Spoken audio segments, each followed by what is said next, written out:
یعنی میں تو اپنی جان بچانے کے بدلے میں انہیں کانٹا چبھنے کے برابر بھی تکلیف دینا گوارا نہیں کرتا۔ اور پھر اچانک حارث بن عامر کے بیٹے نے انہیں باپ کے بدلے میں قتل کر دیا۔ اب رہ گئے زید بن دسنہ، انہوں نے غزوہ بدر میں امیہ بن محرز کو قتل کیا تھا، چنانچہ انہیں اس کے بیٹے صفوان بن امیہ نے خرید کر قتل کیا۔ بعض کتب میں یوں ہے کہ یہ گفتگو ابو سفیان اور سیدنا خبیب رضی اللہ عنہ کے درمیان نہیں ہوئی تھی، بلکہ زید بن دسنہ سے ہوئی تھی۔ سیدنا عاصم بن ثابت رضی اللہ عنہ کی شہادت کے بعد قریش نے ان کا سر کاٹ لانے کے لیے اپنے کچھ لوگوں کو بھیجا۔ جب یہ لوگ لاش کے پاس پہنچے تو اللہ نے ان کی حفاظت کے لیے بھیڑوں کا جھنڈ بھیج دیا۔ ان بھیڑوں نے کفار کو ان کے نزدیک نہیں پھٹکنے دیا۔ دراصل سیدنا عاصم رضی اللہ عنہ نے شہادت سے پہلے یہ دعا کی تھی، اے اللہ یہ کفار میری لاش کو نہ چھونے پائیں۔ سو اللہ نے ان کی دعا قبول فرمائی اور لاش کی حفاظت کے لیے بھیڑوں کو بھیج دیا۔ سیدنا عمر رضی اللہ عنہ کو اس واقعے کی خبر ہوئی تو فرمایا کرتے تھے کہ اللہ مومن بندے کی حفاظت اس کی وفات کے بعد بھی کرتا ہے جیسے اس کی زندگی میں کرتا ہے۔ انہی دنوں اس قسم کا سانحہ بیر معونہ پر پیش آیا۔ یہ واقعہ رجی والے واقعے سے کہیں زیادہ المناک تھا۔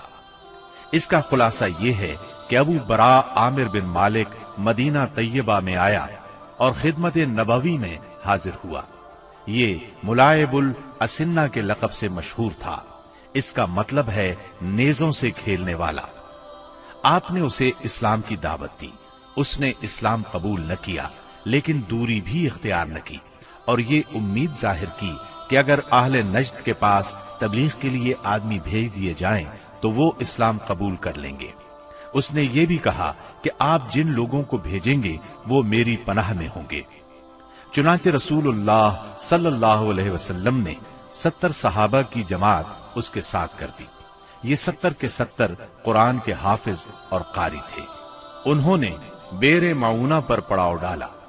سیدنا حرام بن ملحان رضی اللہ عنہ رسول اللہ صلی اللہ علیہ وسلم کا خط لے کر قبیلے کے سردار اللہ کے دشمن عامر بن طفیل کے پاس گئے۔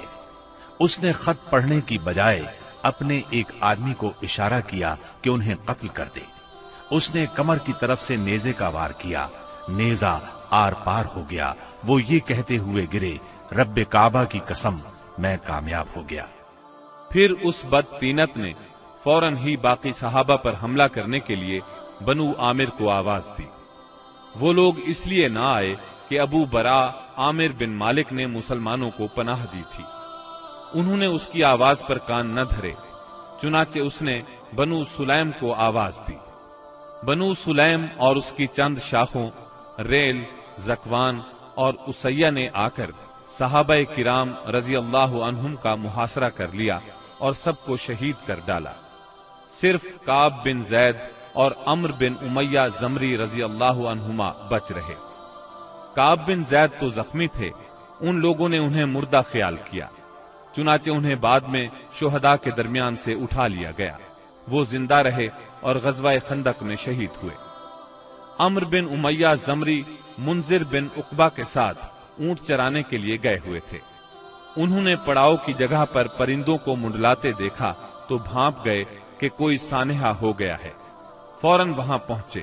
حالات دیکھ کر منذر بن عقبہ نے ان دشمنوں سے لڑ کر شہید ہونے کا فیصلہ کیا۔ چنانچہ وہ ان سے لڑے اور لڑتے لڑتے شہید ہو گئے۔ عمر بن امیہ کو قید کر لیا گیا۔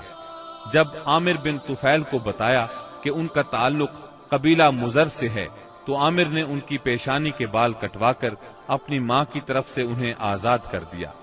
اس کی ماں نے ایک گردن آزاد کرنے کی منت مانی تھی۔ عمر بن امیہ رضی اللہ عنہ مدینہ منورہ کی طرف روانہ ہوئے۔ راستے میں قرقرہ نامی ایک مقام پر پہنچے تو بنو کلاب کے 2 آدمی ملے۔ عمر بن امیہ رضی اللہ عنہ نے انہیں دشمن کے آدمی خیال کیا اور قتل کر دیا، حالانکہ ان کے پاس رسول اللہ صلی اللہ علیہ وسلم کی طرف سے عہد موجود تھا۔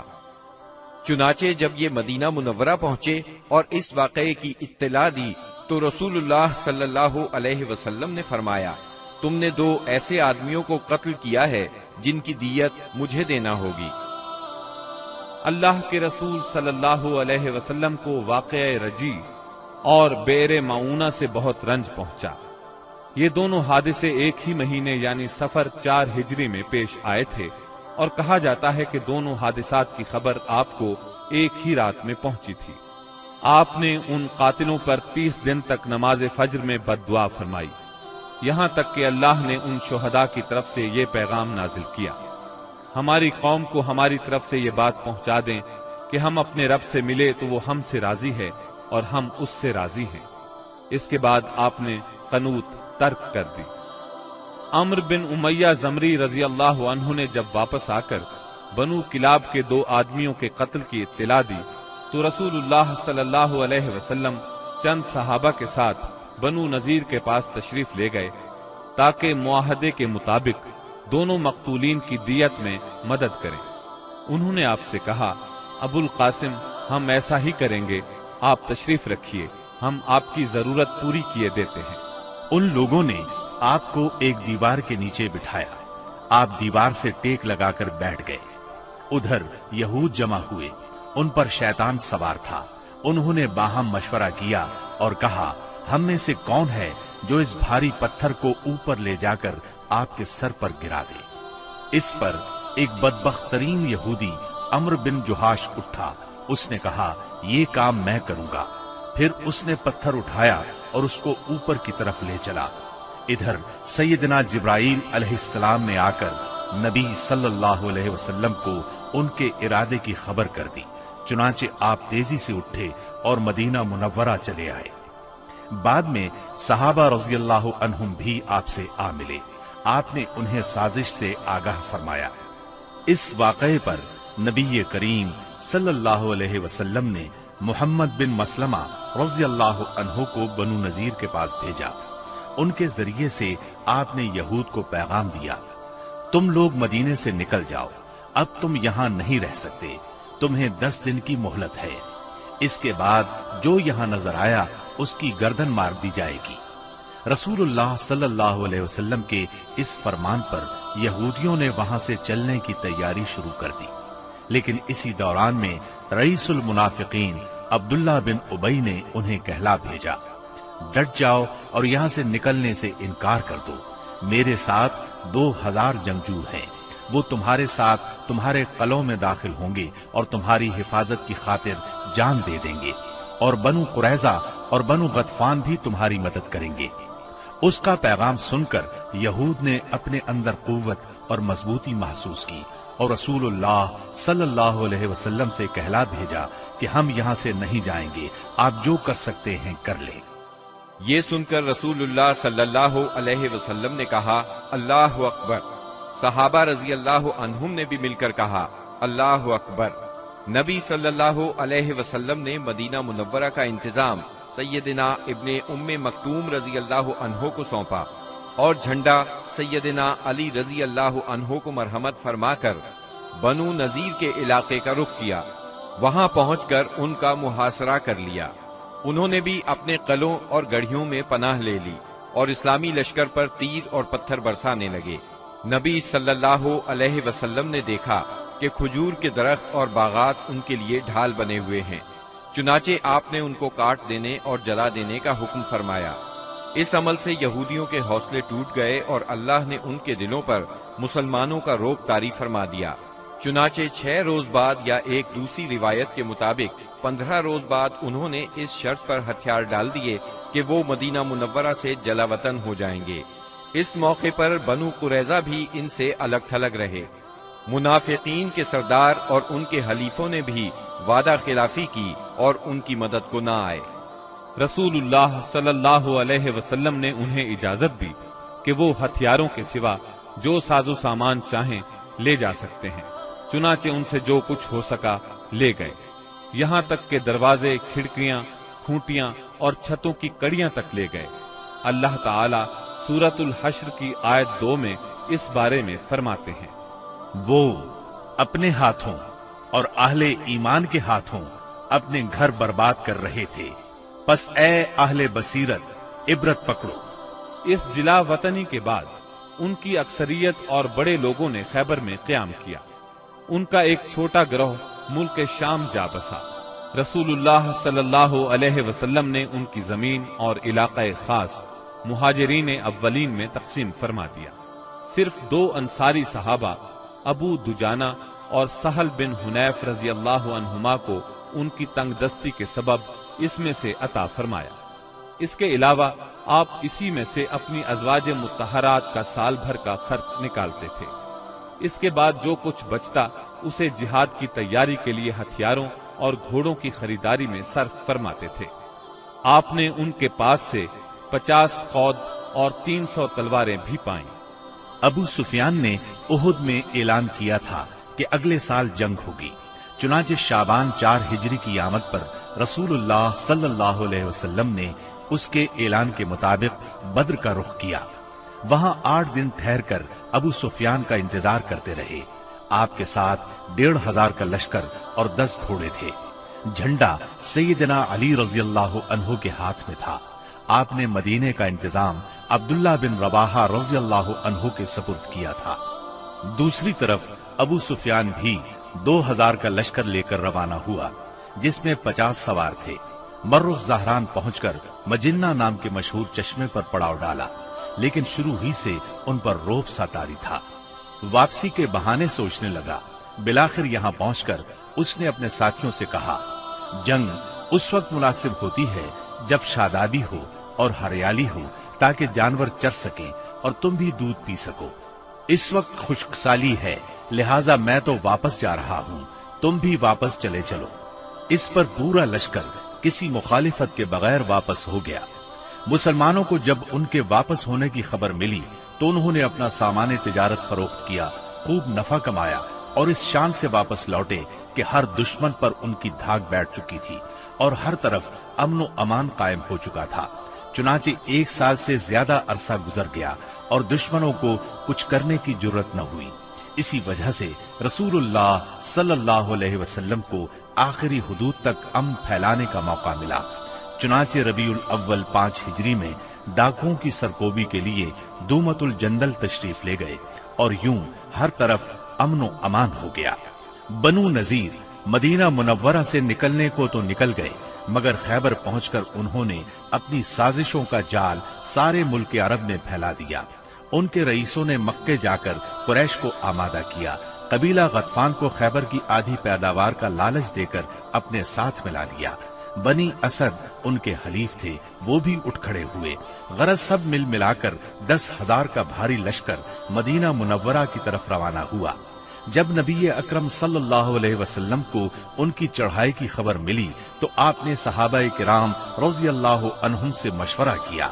سیدنا سلمان فارسی رضی اللہ عنہ نے مشورہ دیا کہ شہر کے 3 اطراف میں دشوار گزار پہاڑ، مکانات اور کھجوروں کے گھنے باغات ہیں جو پناہ کا کام دیتے ہیں۔ صرف شمالی سمت کھلی ہے، اگر وہاں خندق کھود دی جائے تو شہر کا حملہ روکا جا سکتا ہے۔ آپ نے یہ رائے پسند کی، لہٰذا آپ نے اسی جانب ہرہ شرقیہ اور غربیہ کے درمیان کا سب سے تنگ مقام منتخب کیا، جو کم و بیش 1 میل ہے۔ وہاں خندق کھود کر دونوں ہروں کو ملا دیا۔ مغرب میں یہ خندق سلا پہاڑی کے شمال سے شروع ہوتی تھی اور مشرق میں مقام شیخین کے پاس ہرہ شرقیہ کے ایک بڑھے ہوئے سرے سے جا ملتی تھی۔ آپ نے ہر 10 آدمیوں کو 40 ہاتھ خندق کھودنے کا کام سونپا اور خود بھی خندق کھودنے اور مٹی ڈھونے میں شریک ہو گئے۔ لوگ رجز پڑھتے اور آپ جواب دیتے، نیز آپ رجز پڑھتے اور لوگ جواب دیتے تھے۔ لوگوں نے خندق کھودنے میں بڑی مشقتیں برداشت کی، بالخصوص سردی اور بھوک کی شدت۔ لوگوں نے رسول اللہ صلی اللہ علیہ وسلم سے بھوک کی شکایت کی اور اپنے پیٹوں پر 1 پتھر بندھے ہوئے دکھلائے تو آپ نے انہیں اپنے پیٹ پر 2 پتھر دکھلا دیے۔ خندق کی کھدائی کے دوران بعض نشانیاں بھی دیکھنے میں آئیں۔ سیدنا جابر نے رسول اللہ صلی اللہ علیہ وسلم کی بھوک کی سختی دیکھی تو صبر نہ کر سکے، اپنی بکری کا ایک بچہ ذبح کیا اور ان کی بیوی نے 1 سا جو پیسے۔ پھر خفیہ طور پر رسول اللہ صلی اللہ علیہ وسلم کو چند صحابہ کرام سمیت دعوت دی۔ مگر رسول اللہ صلی اللہ علیہ وسلم سارے اہل خندق کے ساتھ جن کی تعداد 1000 تھی چل پڑے اور سب نے شکم سیر ہو کر کھایا. پھر بھی ہانڈی بھری ہوئی ابلتی رہی اور آٹے سے روٹی پکتی رہی.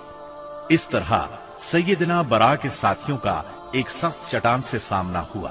نبی صلی اللہ علیہ وسلم نے اتر کر بسم اللہ کہا اور کدال سے ایک ضرب لگائی تو ایک ٹکڑا کٹ گیا اور اس سے ایک روشنی نکلی. آپ نے فرمایا اللہ اکبر. مجھے شام کی کنجیاں دی گئیں اور اس وقت میں اس کے سرخ محل دیکھ رہا ہوں. اس کے بعد آپ نے دوسری ضرب لگائی اور فتح فارس کی خوشخبری سنائی. پھر تیسری ضرب لگائی اور فتح یمن کی خوشخبری سنائی اور پوری چٹان کٹ گئی. ادھر قریش اور ان کے پیروکار 4000 کا لشکر لے کر آئے. ان کے ساتھ 300 گھوڑے اور 1000 اونٹ تھے. ان کا سالار ابو سفیان تھا اور جھنڈا عثمان بن طلحہ نے اٹھا رکھا تھا. جب یہ لشکر مدینہ کے قریب پہنچا تو خندق دیکھ کر دنگ رہ گیا. چنانچہ انہیں مدینہ منورہ کے باہر پڑاؤ کرنا پڑا. ادھر 3000 مسلمان پوری طرح ہوشیار تھے اور خندق کی نگرانی کر رہے تھے. دونوں اطراف سے تیر اندازی شروع ہوئی جو کئی دن تک جاری رہی. ایک روز مشرکین کے شاہ سواروں کی ایک جماعت نے ایک تنگ مقام سے خندق عبور کر لی. ان لوگوں میں عمرو بن عبد ود، اکرمہ بن ابی جہل اور زرار بن خطاب وغیرہ شامل تھے. ان کے گھوڑے اندر داخل ہو کر چکر کاٹنے لگے. ایسے میں سیدنا علی رضی اللہ عنہ چند مسلمانوں کے ساتھ نکلے اور جس مقام سے انہوں نے خندق عبور کی تھی اس پر قبضہ کر لیا. اس طرح انہوں نے ان لوگوں کا واپسی کا راستہ بند کر دیا. اس پر عمرو بن عبد ود نے انہیں مقابلے کے لیے للکارا. وہ بہت بہادر اور ظالم تھا. سیدنا علی رضی اللہ عنہ نے کوئی بات کہہ کر اسے بھڑکا دیا. وہ گھوڑے سے اتر آیا. اب دونوں نے ایک دوسرے پر بڑھ چڑھ کر وار کیے. آخر سیدنا علی نے اسے ایک کاری ضرب لگائی. وہ وہیں ڈھیر ہو گیا. باقی مشرک بھاگ نکلنے میں کامیاب ہو گئے. بھاگتے وقت ان کی بدحواسی کا عالم یہ تھا کہ اکرمہ اپنا نیزہ چھوڑ گیا. نوفل بن عبداللہ خندق میں جا گرا جسے مسلمانوں نے قتل کر دیا. اب مشرکین نے تیر اندازی شروع کر دی. تیروں کے ساتھ وہ پتھر بھی برسا رہے تھے. مسلمان عورتیں ایک قلعے میں محفوظ تھیں. وہ قلعہ بنو قریظہ کے پاس تھا. بنو قریظہ نے جب یہ دیکھا کہ مسلمان حملے کی زد میں ہیں، ادھر میدان خالی ہے، تو قلعے پر قبضے کے برے ارادے سے قلعے کی طرف بڑھے. ایک یہودی تو پھاٹک کے پاس پہنچ گیا. عورتوں نے بھی انہیں دیکھ لیا اور ان کے ارادے کو بھانپ لیا. سیدنا زبیر رضی اللہ عنہ کی والدہ اور نبی کریم صلی اللہ علیہ وسلم کی پھوپھی سیدہ صفیہ رضی اللہ عنہا آگے بڑھی اور اس پر حملہ کر دیا. آن کی آن میں وہ ڈھیر ہو گیا. انہوں نے اس کا سر کاٹ کر میدان میں پھینک دیا. اپنے ساتھی کا سر دیکھ کر بنو قریظہ کے لوگ یہ سمجھے کہ قلعے میں مسلمانوں کی فوج موجود ہے، لہٰذا آگے بڑھنے سے رک گئے اور واپس لوٹ گئے. غزوہ خندق شوال 5 ہجری میں پیش آیا تھا. مشرکین نے قریباً 1 ماہ تک مسلمانوں کا محاصرہ جاری رکھا. اس کا مطلب ہے محاصرہ شوال میں شروع ہوا اور ذیقعد میں ختم ہوا. ابن سعد کا بیان ہے کہ جس روز رسول اللہ صلی اللہ علیہ وسلم واپس ہوئے وہ بدھ کا روز تھا اور ذیقعد کے ختم ہونے میں صرف 7 دن باقی تھے. اس جنگ میں دونوں طرف کے صرف چند افراد مارے گئے، یعنی 10 مشرک اور 6 مسلمان. ایک تیر سعد بن معاذ رضی اللہ عنہ کو لگا جس سے ان کے بازو کی بڑی رگ کٹ گئی. انہوں نے اللہ سے دعا کی کہ اگر قریش کی جنگ ابھی کچھ باقی ہے تو اس کے لیے انہیں زندہ رکھے، ورنہ اسی زخم کو ان کی موت کا سبب بنا دے. البتہ انہوں نے اپنی دعا میں یہ بھی کہا، یا اللہ مجھے موت نہ دے یہاں تک کہ بنو قریظہ سے میری آنکھیں ٹھنڈی ہو جائیں.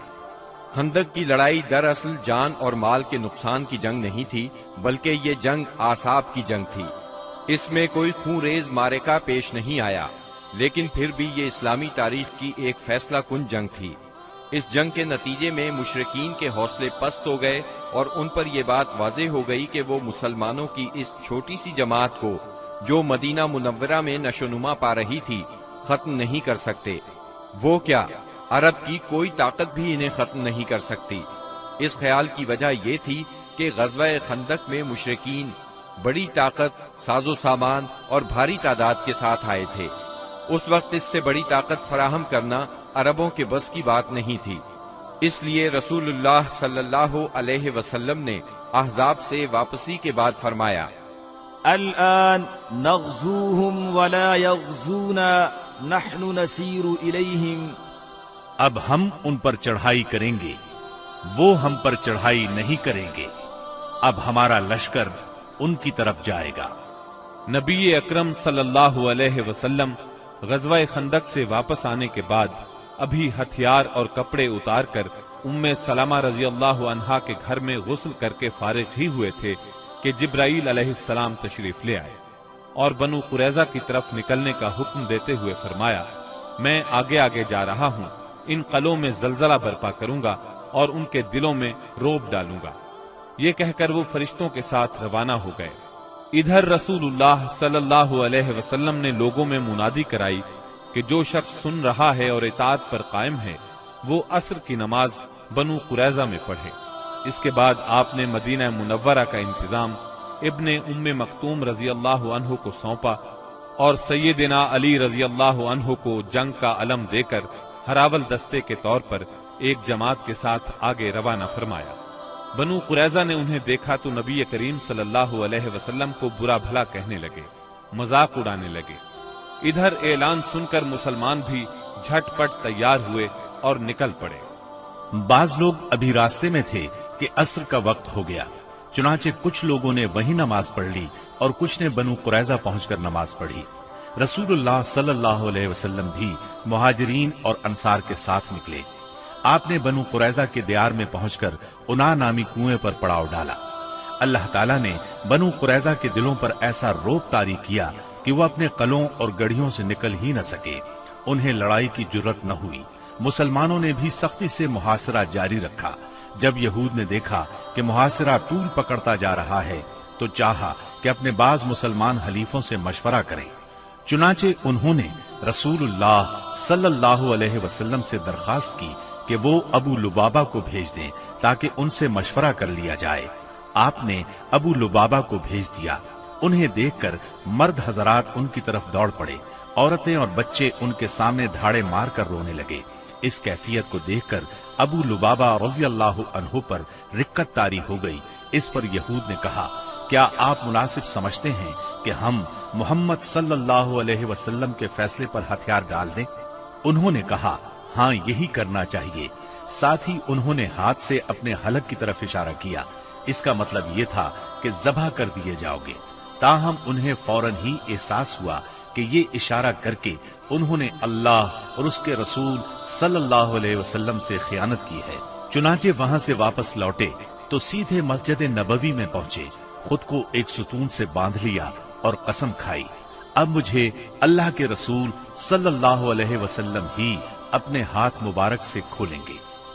رسول اللہ صلی اللہ علیہ وسلم کو اس کی اطلاع ہوئی تو آپ نے فرمایا، اگر وہ میرے پاس آ گئے ہوتے تو میں ان کے لیے مغفرت کی دعا کر دیتا، لیکن جب وہ یہ کام کر بیٹھے ہیں تو ہم بھی انہیں چھوڑے رکھیں گے یہاں تک کہ اللہ ہی ان کے بارے میں فیصلہ فرما دے۔ ادھر محاصرے نے مزید طول پکڑا تو بنو قریظہ کے حوصلے بالکل پست ہو گئے۔ چنانچہ 25 روز کے بعد انہوں نے اپنے آپ کو رسول اللہ صلی اللہ علیہ وسلم کے حوالے کر دیا اور کہا، آپ ہمارے بارے میں جو فیصلہ مناسب سمجھیں وہ کریں۔ آپ نے مردوں کو باندھ لیا، عورتوں اور بچوں کو علیحدہ کر لیا۔ اس پر قبیلہ اوس کے لوگوں نے عرض کیا، یہ ہمارے حلیف ہیں، ان پر رحم فرمائیں، جس طرح خزرج کے حلیفوں بنو قینقاع پر احسان فرمایا تھا۔ آپ نے فرمایا، کیا آپ لوگ اس بات پر راضی ہیں کہ آپ کے بارے میں آپ ہی کا ایک آدمی فیصلہ کر دے؟ انہوں نے کہا، کیوں نہیں، ہمیں یہ بات منظور ہے۔ آپ نے سیدنا سعد بن معاذ رضی اللہ عنہ کو بلوا بھیجا۔ انہیں غزوہ خندق میں زخم لگا تھا، اس کی وجہ سے وہ مدینہ منورہ میں تھے۔ انہیں گدھے پر سوار کر کے لایا گیا۔ جب یہ رسول اللہ صلی اللہ علیہ وسلم کے قریب پہنچے تو آپ نے فرمایا، اپنے سردار کی طرف اٹھو۔ چنانچہ یہ لوگ اٹھ کر ان کے استقبال کے لیے گئے۔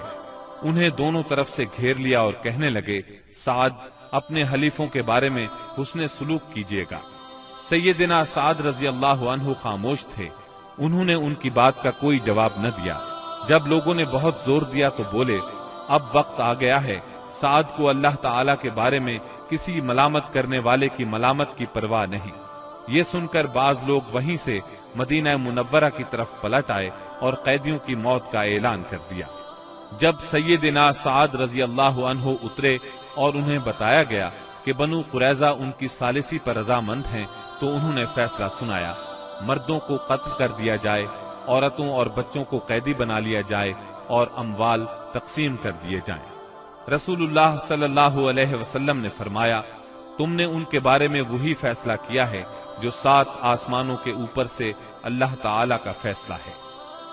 یہ فیصلہ یہودی شریعت کے مطابق تھا، بلکہ ان کی شریعت کے فیصلے کے مقابلے میں زیادہ رحم اور نرمی پر مبنی تھا۔ سیدنا سعد رضی اللہ عنہ کے اس فیصلے کے بعد بنو قریظہ کو مدینہ منورہ لایا گیا اور بنو نجار کی ایک عورت کے گھر میں قید کر دیا گیا۔ یہ حارث کی بیٹی تھی۔ اس کے بعد مدینہ منورہ کے بازار میں خندقیں کھودی گئیں، پھر انہیں ایک ایک گروہ کر کے لے جایا گیا اور ان خندقوں میں ان کی گردنیں ماری گئیں۔ ان کی تعداد 400 کے قریب تھی۔ یہ بھی کہا جاتا ہے کہ 6 اور 700 کے درمیان تھی۔ انہی کے ساتھ بنو نذیر کا سردار حیی بن اخطب بھی مارا گیا۔ یہ یہود کے ان 20 سرداروں میں سے تھا جنہوں نے قریش اور غطفان کو غزوہ احزاب کے لیے تیار کیا تھا۔ پھر بنو قریظہ کے پاس آ کر انہیں عہد شکنی پر اکسایا تھا، یہاں تک کہ انہوں نے مسلمانوں کی زندگی کے مشکل ترین اوقات میں ان کے ساتھ غداری کی تھی، اور غداری کرتے وقت حیی بن اخطب سے یہ شرط لگائی تھی کہ یہ بھی ان کے ساتھ رہے گا اور جو حشر ان کا ہوگا وہی اس کا بھی ہوگا۔ چنانچہ محاصرہ ختم ہونے اور ہتھیار ڈال دینے کے بعد یہ بھی ان کے ساتھ قتل کر دیا گیا۔ جب بنو قریظہ کا کام تمام ہو گیا تو بندہ صالح سیدنا سعد بن معاذ رضی اللہ عنہ کی دعا قبول ہو گئی۔ وہ مسجد نبوی کے ایک خیمے میں تھے تاکہ نبی صلی اللہ علیہ وسلم قریب ہی سے ان کی عیادت کر لیا کریں۔ ایک دن ان کے اوپر سے ایک بکری گزر گئی، اس سے ان کا زخم تازہ ہو گیا اور ہنسلی کی ہڈی کے پاس سے خون بہ نکلا۔ اس قدر خون جاری ہوا کہ ان کی موت واقع ہو گئی۔ ان کا جنازہ مسلمانوں کے ساتھ ساتھ فرشتوں نے بھی اٹھایا اور ان کی موت پر رحمان کا عرش لرز اٹھا۔ ادھر ابو لبابہ رضی اللہ عنہ پر 6 راتیں گزر چکی تھیں۔ نماز کے لیے ان کی بیوی انہیں کھول دیتی تھی، اس کے بعد وہ پھر خود کو ستون سے باندھ لیتے تھے۔ آخر سیدہ ام سلمہ رضی اللہ عنہا کے گھر میں ان کی توبہ نازل ہوئی۔ سیدہ ام سلمہ رضی اللہ عنہا نے انہیں بشارت دی تو لوگ انہیں کھولنے کے لیے دوڑ پڑے، لیکن انہوں نے ان سب کو روک دیا اور کہا، رسول اللہ صلی اللہ علیہ وسلم کے سوا مجھے کوئی نہ کھولے۔ آخر نبی کریم صلی اللہ علیہ وسلم نماز فجر کے لیے نکلے تو انہیں کھول دیا۔ غزوہ بنو قریظہ کے بعد مسلمانوں نے اور کئی فوجی کاروائیاں انجام دی۔ ان میں اہم کاروائیاں یہ ہیں: سمامہ بن اسال نبی صلی اللہ علیہ وسلم کو اور آپ کے لائے ہوئے دین کو سخت ناپسند کرتے تھے، چنانچہ محرم 6 ہجری میں مسیلمہ کذاب کے حکم سے بھیس بدل کر نبی صلی اللہ علیہ وسلم کو قتل کرنے نکلے۔ ادھر نبی صلی اللہ علیہ وسلم نے محمد بن مسلمہ رضی اللہ عنہ کو 30 سواروں کے ساتھ زریہ کے اطراف میں بھیجا تھا تاکہ بنی بکر بن کلاب کو تنبیہ کریں۔ زریہ بصرہ کے راستے میں مدینہ منورہ سے 7 رات کے فاصلے پر واقع ہے۔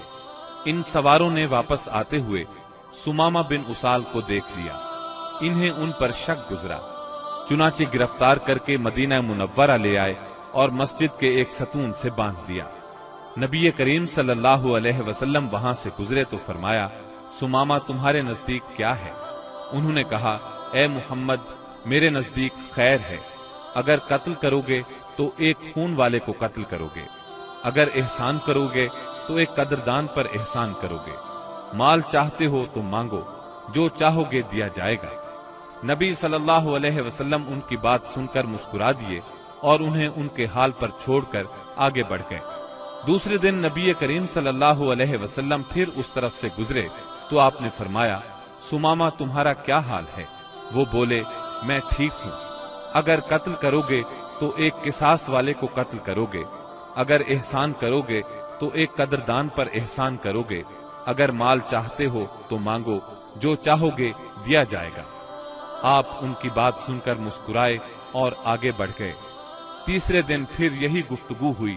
اس روز آپ نے فرمایا، سمامہ کو چھوڑ دو۔ صحابہ کرام رضی اللہ عنہم نے انہیں چھوڑ دیا۔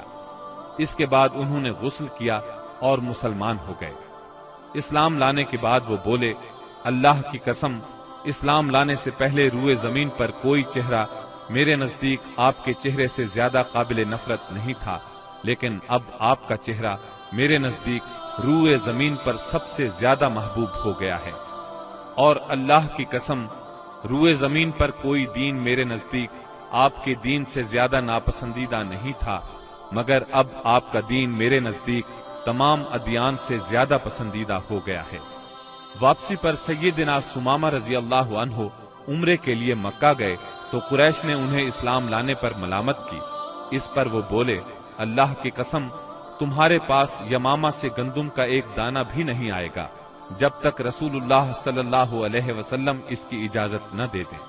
چنانچہ واپسی پر انہوں نے اہل مکہ کے لیے گندم فروخت کرنے کی ممانعت کر دی، جس سے وہ مشکل میں پڑ گئے، یہاں تک کہ انہوں نے نبی صلی اللہ علیہ وسلم کو خط لکھا، اس میں اپنی قرابت کا واسطہ دیا اور درخواست کی کہ آپ سمامہ کو لکھ دیں، وہ گندم فروخت کرنے کی اجازت دے دیں۔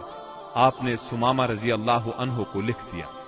بنو لحیان وہی ہیں جنہوں نے رجی کے مقام پر دھوکے سے 8 صحابہ کرام رضی اللہ عنہم کو شہید کیا تھا اور 2 کو اہل مکہ کے ہاتھوں فروخت کر دیا تھا، جہاں وہ بے دردی سے شہید کر دیے گئے تھے۔ یہ لوگ حجاز کے بہت اندر عصفان کی حدود میں آباد تھے، اسی لیے نبی صلی اللہ علیہ وسلم نے ان سے انتقام لینے میں قدر تاخیر سے کام لیا۔ جب کفار کے مختلف گروہوں میں پھوٹ پڑ گئی اور آپ دشمنوں سے کسی قدر مطمئن ہو گئے تو آپ نے مدینہ منورہ کا انتظام ابن ام مکتوم رضی اللہ عنہ کو سونپ کر 200 صحابہ اور 20 گھوڑوں کے ساتھ ربیع الاول 6 ہجری میں بنو لحیان کا رخ کیا اور یلغار کرتے ہوئے بطن غران تک پہنچ گئے۔ یہ امج اور عصفان کے درمیان بطن غران نامی ایک وادی ہے اور اسی جگہ آپ کے صحابہ کرام رضی اللہ عنہم کو شہید کیا گیا تھا۔ آپ نے ان کے لیے دعائے رحمت کی، 2 روز تک یہیں قیام فرمایا۔ ادھر بنو لحیان کو آپ کی آمد کی خبر مل گئی، وہ پہاڑوں کی طرف بھاگ گئے، ان کا کوئی آدمی ہاتھ نہ آ سکا۔ پھر آپ نے عصفان کا قصد کیا اور وہاں سے 10 سواروں کا دستہ آگے بھیجا تاکہ قریش ان کی آمد کا حال سن کر مرعوب ہو جائے۔ اس دستے نے قراء الغمیم تک کا چکر لگایا۔ اس کے بعد آپ کل 14 دن مدینہ منورہ سے باہر گزار کر واپس مدینے لوٹ آئے۔ جمادی الاولیٰ 6 ہجری میں رسول اللہ صلی اللہ علیہ وسلم نے سیدنا زید بن حارثہ رضی اللہ عنہ کو 170 سواروں کے ساتھ عیس کی جانب روانہ فرمایا۔ انہیں روانہ کرنے کا مقصد یہ تھا کہ وہ شام سے آنے والے ایک قریشی قافلے کو پکڑیں۔ اس قافلے کے سربراہ رسول اللہ صلی اللہ علیہ وسلم کی صاحبزادی سیدہ زینب رضی اللہ عنہا کے شوہر ابو العاص بن ربی تھے۔ اس مہم میں قریش کے ایک قافلے کا مال ہاتھ آیا، لیکن ابو العاص بھاگ نکلنے میں کامیاب ہو گئے اور سیدھے مدینہ منورہ جا پہنچے۔ انہوں نے سیدہ زینب رضی اللہ عنہا کی پناہ لے لی اور ان سے کہا، رسول اللہ صلی اللہ علیہ وسلم سے کہیں آپ قافلے کا سامان واپس کر دیں۔ سیدہ زینب رضی اللہ عنہا نے سفارش کی تو نبی کریم صلی اللہ علیہ وسلم نے چھوٹی بڑی ہر چیز واپس کر دی۔ ابو العاص سارا مال لے کر مکے پہنچے، امانتیں ان کے مالکوں کے حوالے کی، پھر مسلمان ہو کر مدینہ منورہ آ گئے۔ نبی کریم صلی اللہ علیہ وسلم نے پہلے ہی نکاح کے تحت سیدہ زینب رضی اللہ عنہا کو انہیں واپس کر دیا۔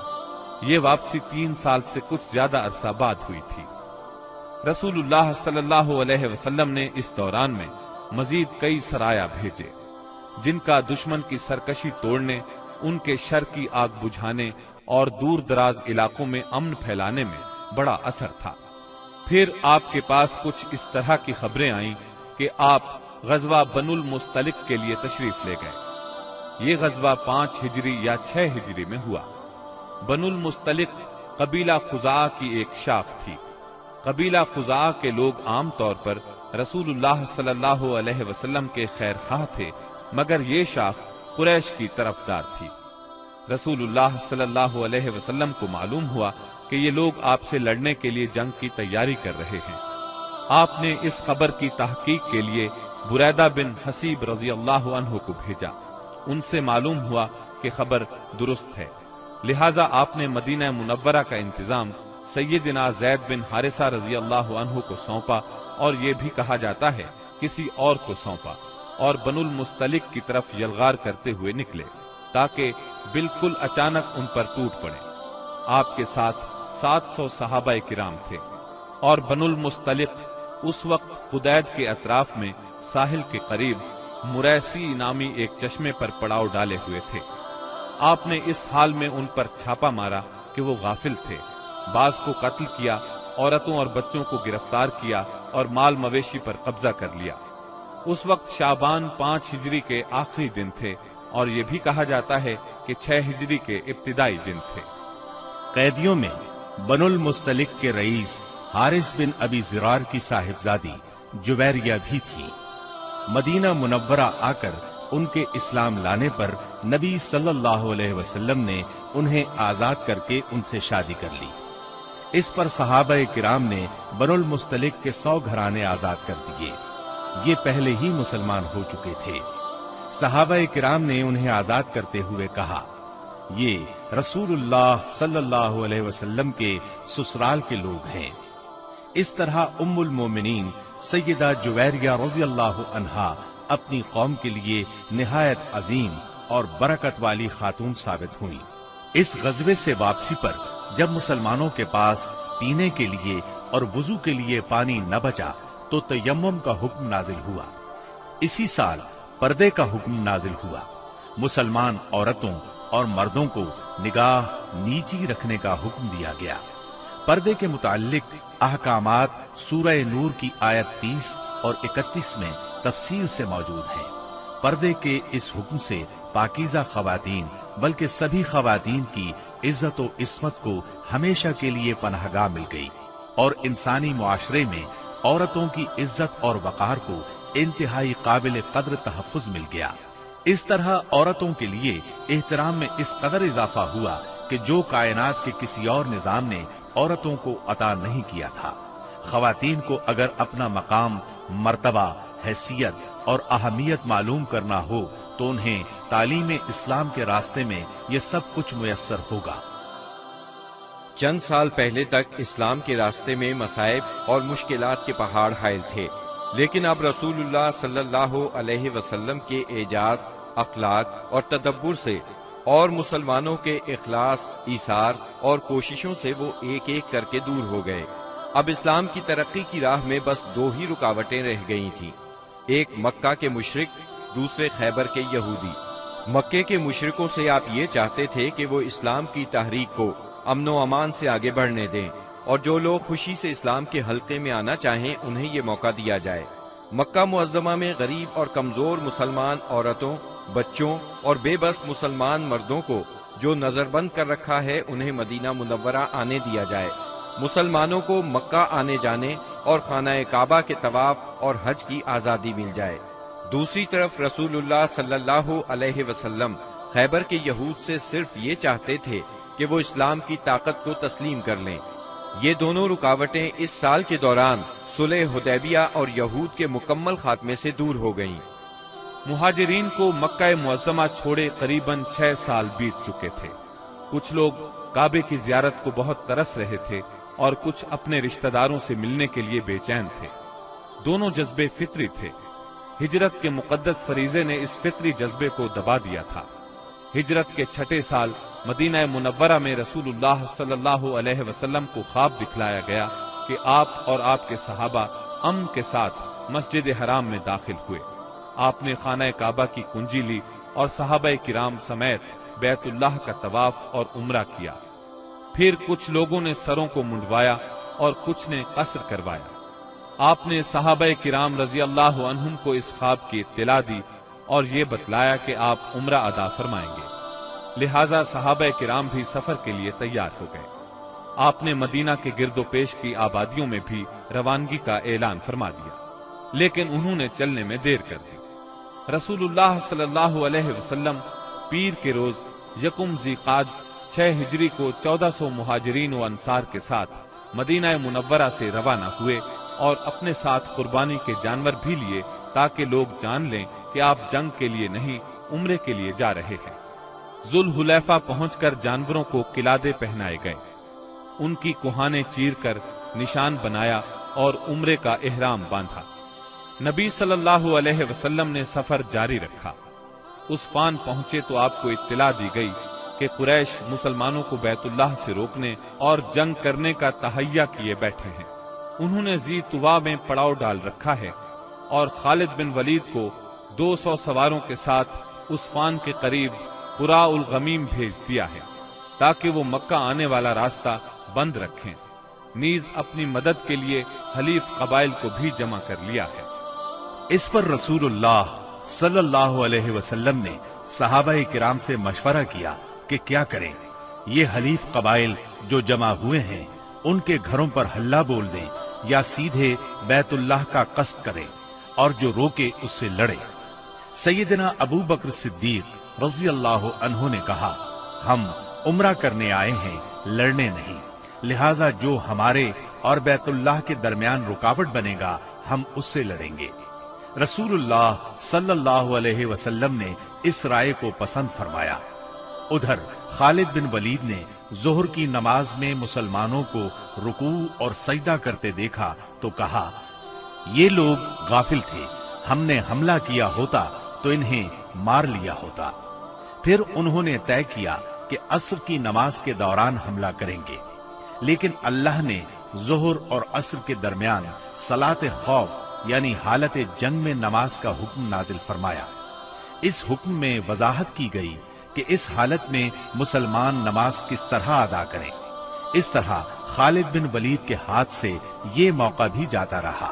پھر رسول اللہ صلی اللہ علیہ وسلم نے اس راستے کو چھوڑ کر ایک دوسرا راستہ اختیار کیا اور مکے سے نیچے داہنے ہاتھ چل کر سنیۃ المرار پہنچ گئے، جہاں سے حدیبیہ میں اترتے ہیں۔ وہاں پہنچے تو آپ کی اونٹنی بیٹھ گئی۔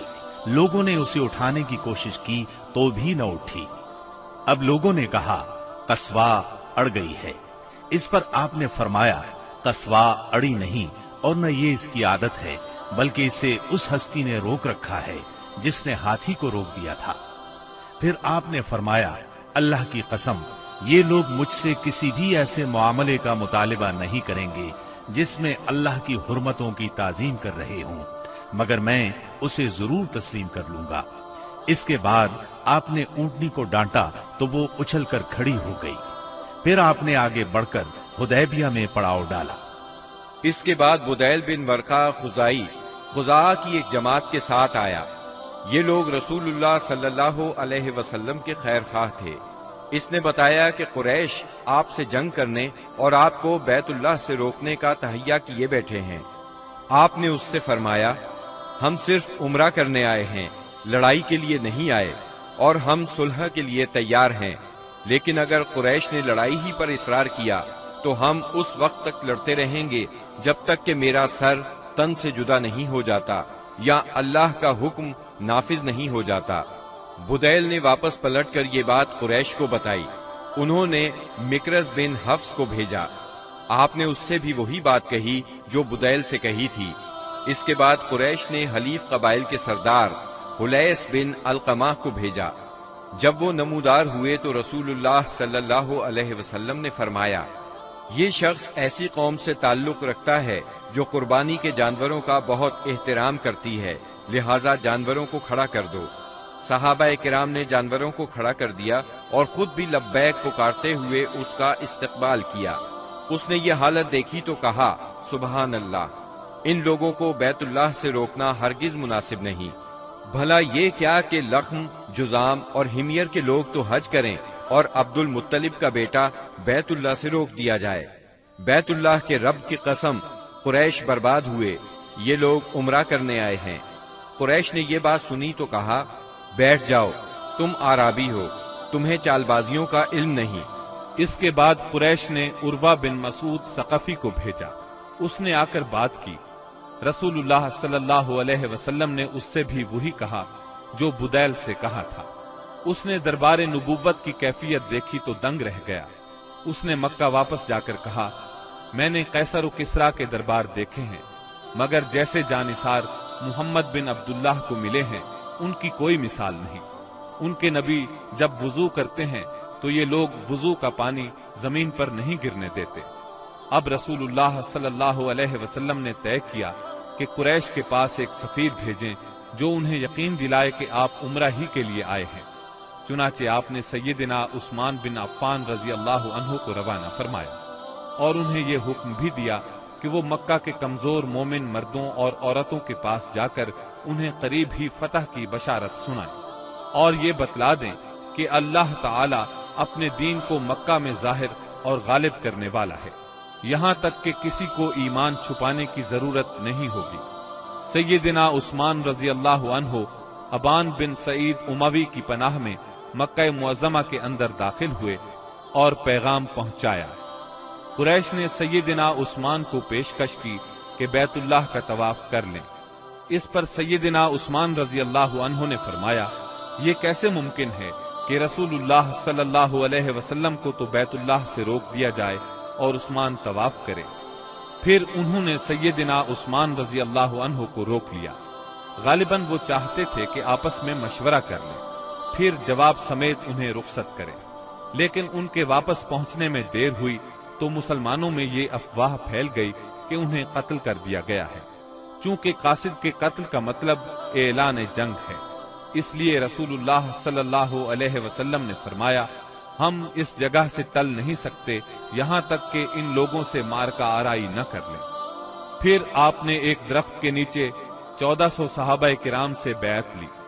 صحابہ نے بڑی گرمجوشی کے ساتھ موت پر اور میدان سے نہ بھاگنے پر بیعت کی۔ اس موقع پر رسول اللہ صلی اللہ علیہ وسلم نے اپنا ایک ہاتھ دوسرے ہاتھ سے پکڑ کر فرمایا، یہ عثمان کا ہاتھ ہے۔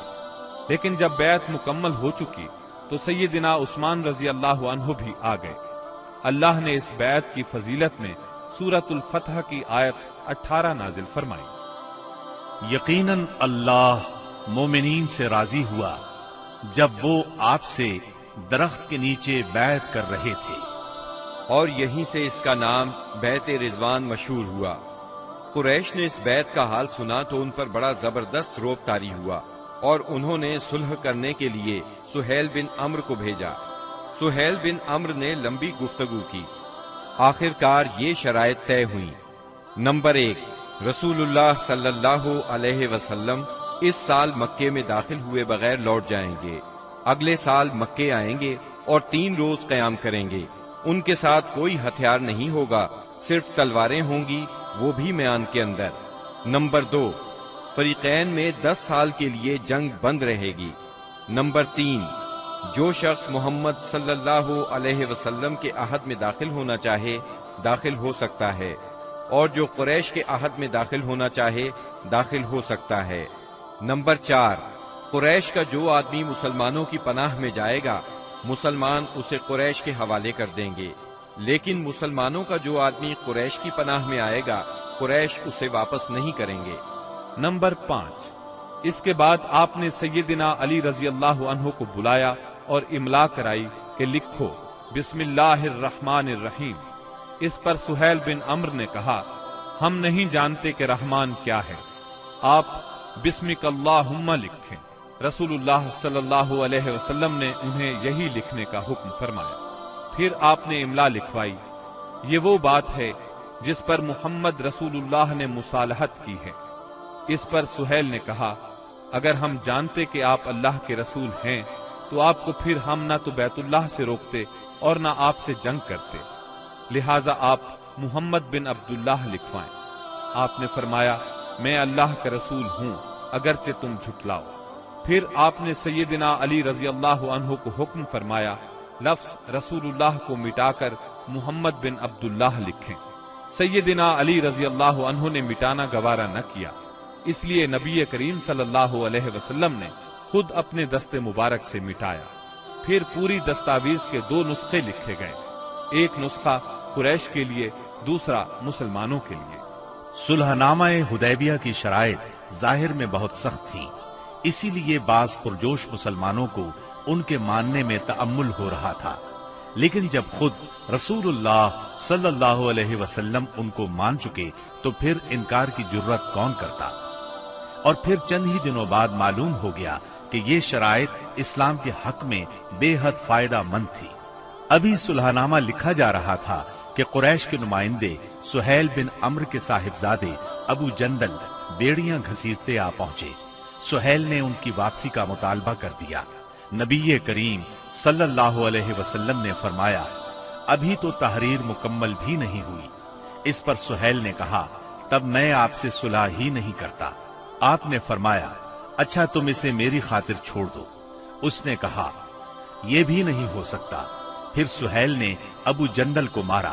ابو جندل نے چیخ کر کہا مسلمانوں، کیا میں مشرکین کی طرف واپس کیا جاؤں گا کہ وہ مجھے میرے دین سے فتنے میں ڈالیں؟